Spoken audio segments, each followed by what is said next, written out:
આપી છે। પ્રાણ પ્રતિષ્ઠા કાર્યક્રમમાંથી પાછા ફર્યા પછી પીએમ મોદીએ પ્રધાનમંત્રી સૂર્યોદય યોજનાની જાહેરાત કરી। આ સાથે લોકોને જલ્દી જ વીજળીના બિલમાંથી મુક્તિ મળવા જઈ રહી છે। આ યોજનાનો ઉદ્દેશ્ય ગરીબ અને મધ્યમ વર્ગના લોકોના વીજ બિલમાં ઘટાડો કરવાનો છે। મિત્રો, હવે જાણીએ પ્રધાનમંત્રી સૂર્યોદય યોજના શું છે। આ યોજનાનો લાભ કોને મળશે? યોજના માટે જરૂરી દસ્તાવેજો શું છે? આ બધી વિગતોની માહિતી આ વિડીયોમાં વિસ્તારપૂર્વક આપીશું।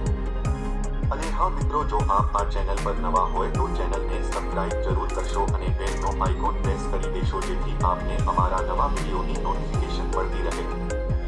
તો ચાલો મિત્રો, હવે જાણીએ પ્રધાનમંત્રી સૂર્યોદય યોજના શું છે। પ્રધાનમંત્રી સૂર્યોદય યોજના કેન્દ્ર પ્રાયોજિત યોજના છે। આ હેઠળ 1 કરોડથી વધુ ઘરો પર રૂફટોપ સોલાર પેનલ લગાવવામાં આવશે, જેની મદદથી લોકોને ઉર્જાનો સ્વચ્છ સ્ત્રોત મળશે। તેમજ તેનો ઉદ્દેશ્ય ઉર્જા ક્ષેત્રમાં આત્મનિર્ભરતા લાવવાનો છે। આ યોજના 40 રૂફટોપ સોલાર ક્ષમતાના લક્ષ્ય સુધી પહોંચવામાં મદદ કરવા માટે એક નવો પ્રયાસ છે। આ યોજનાનો હેતુ રહેણાંક ગ્રાહકો માટે rooftop solar power systems install કરવાનો છે। આ યોજના માત્ર ગરીબ અને મધ્યમ વર્ગના લોકોના વીજળીના બિલને ઘટાડવામાં મદદ કરશે અને ભારત ઉર્જા ક્ષેત્રમાં આત્મનિર્ભર બનવાના લક્ષ્યને પણ હાંસલ કરશે। પ્રધાનમંત્રી સૂર્યોદય યોજનાનો ઉદ્દેશ્ય ગરીબ અને મધ્યમ વર્ગના લોકોને રૂફટોપ સોલાર પ્રોગ્રામ હેઠળ સામેલ કરવાનો છે। નવી અને નવીનીકરણીય ઉર્જા મંત્રાલયની વેબસાઇટ અનુસાર 20 ડિસેમ્બર 1923 સુધીમાં ભારતમાં સૌર ઉર્જા સ્થાપિત ક્ષમતા લગભગ 73.31 સુધી પહોંચી ગઈ છે।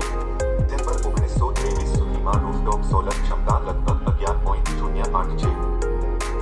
વર્લ્ડ એનર્જી આઉટલુક અનુસાર ભારતમાં આગામી 30 વર્ષમાં વિશ્વના કોઈપણ દેશ અથવા પ્રદેશની સરખામણીમાં ઉર્જાની માંગમાં સૌથી વધુ વધારો થવાની ધારણા છે। તેથી આવા કાર્યક્રમો ભારતની ઉર્જા જરૂરિયાતોને પૂરી કરી શકે છે। હવે જાણીએ આ યોજનાનો લાભ કોને મળશે। અરજદારો ભારતના કાયમી રહેવાસી હોવા જોઈએ। અરજદારોની વાર્ષિક આવક ₹1 અથવા 1.5 લાખથી વધુ ન હોવી જોઈએ। બધા જરૂરી દસ્તાવેજો યોગ્ય રીતે સબમિટ અથવા અપલોડ કરેલા હોવા જોઈએ। અરજદાર કોઈપણ સરકારી સેવા સાથે સંકળાયેલ ન હોવો જોઈએ। યોજના માટે જરૂરી દસ્તાવેજો। પ્રધાનમંત્રી સૂર્યોદય યોજનાના લાભો મેળવવા માટે અરજદારોને નીચેના દસ્તાવેજોની જરૂર પડી શકે છે।